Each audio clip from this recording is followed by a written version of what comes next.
हाँ, क्वेश्चन हम लोग से क्या कहा रहा था कि एक खिलौना है। क्या कहा है? एक खिलौना है, पर वो किस शेप में है? शंकु के शेप में। किसमें? शेप में। चलिए, इसमें और हम लोग से क्या कहा कि इसकी त्रिज्या के बारे में बात किया कि इसकी त्रिज्या कितनी है। तो इसकी त्रिज्या बताया है 7 सेंटीमीटर। कोई दिक्कत? उसके बाद कहता है इस शंकु के नीचे जो है ना एक अर्धगोला है। क्या है शंकु के नीचे? एक, उसकी भी त्रिज्या कितने बोला है? तो उसकी भी त्रिज्या बोला है 7। जितनी शंकु की है उतना ही, क्यों ऐसे कर रहा है? 7 7 चिल्ला रहा है। जितनी शंकु की त्रिज्या उतनी अर्धगोले की भी त्रिज्या है। कोई दिक्कत? शंकु की पूरी हाइट, सॉरी पूरे खिलौने की पूरी हाइट हम लोग से कितना का है? तो इसकी पूरी हाइट बोला हमको 31, मतलब कि 31। कोई दिक्कत? अब अगर देखेंगे तो हम लोगों से कह रहा है कि इस सब का संपूर्ण पृष्ठीय क्षेत्रफल निकालना होगा, और संपूर्ण पृष्ठीय क्षेत्रफल निकालने के लिए चाहिए L। क्या चाहिए? और L के लिए हम लोग को पहले निकालना होगा शंकु की हाइट। क्या निकालनी होगी? शंकु की। अब यहां तक है ना शंकु की हाइट जी। अब अगर गौर से देखते हैं तो कुल लंबाई यहां से यहां तक हमारी कितनी निकल के आई थी? 31 सेंटीमीटर। और यहाँ त्रिज्या कितनी दूर की है? त्रिज्या की लंबाई कितनी है जी? तो मतलब वही त्रिज्या इधर भी है। Yes sir. नोटंकी कर रहा है, वीडियो खराब होगा। वही त्रिज्या इधर भी है ना जी। तो मतलब ये भी कितना है?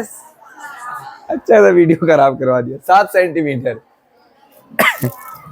हाँ, अबे यार हंसा दिया यार वीडियो में। हाँ, तो यहाँ पे हम लोग माइनस कितना करेंगे? 7 सेंटीमीटर। तो हमारी हाइट कितनी बच गई? 24। कोई दिक्कत? हाँ। अब फिर से 7 नहीं चिल्ला दोगे। चलिए, अब काम पे ध्यान दिया जाए। H बराबर हमारा कितना निकल कर आया? 24। L निकालने का फॉर्मूला क्या है? H का स्क्वायर और प्लस में R का स्क्वायर। ये सब किसके अंदर? रूट के अंदर। अब काम पे ध्यान दें। H हमारा कितना निकल कर आया है? 24 का स्क्वायर प्लस में R की जगह पे कितना है? 7।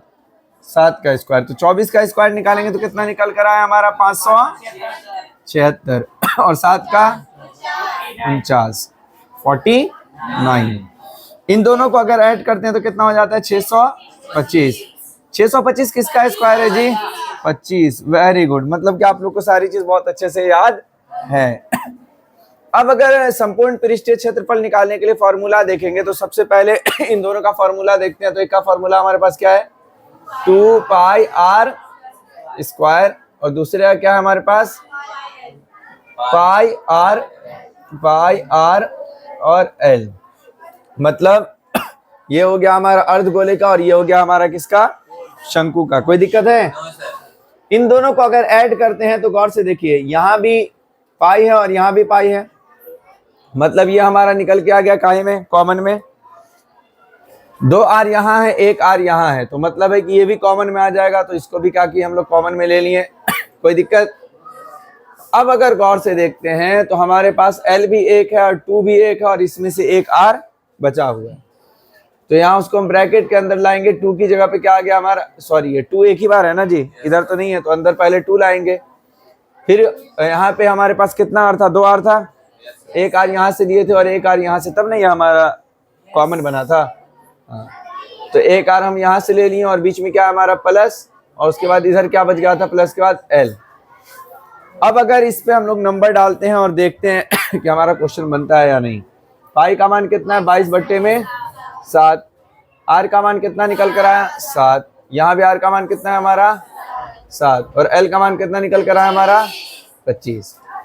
इस 7 से इस 7 को काट दिए तो बच गया हमारे पास सिर्फ 22। अंदर इन दोनों को मल्टीप्लाई किए तो कितना हो गया हमारा? कोई दिक्कत? और यहाँ हमारे पास कितना है? 25। 14 और 25 को जोड़ते हैं तो कितना होता है? 39। कितना हो गया? 39।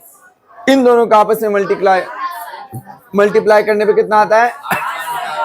858। इतना बड़का जब 858 बोलना, 57 क्या बोलता है? बहुत इजी था तुम लोग के लिए। Yes sir. बंद करो, अगला क्वेश्चन में। अब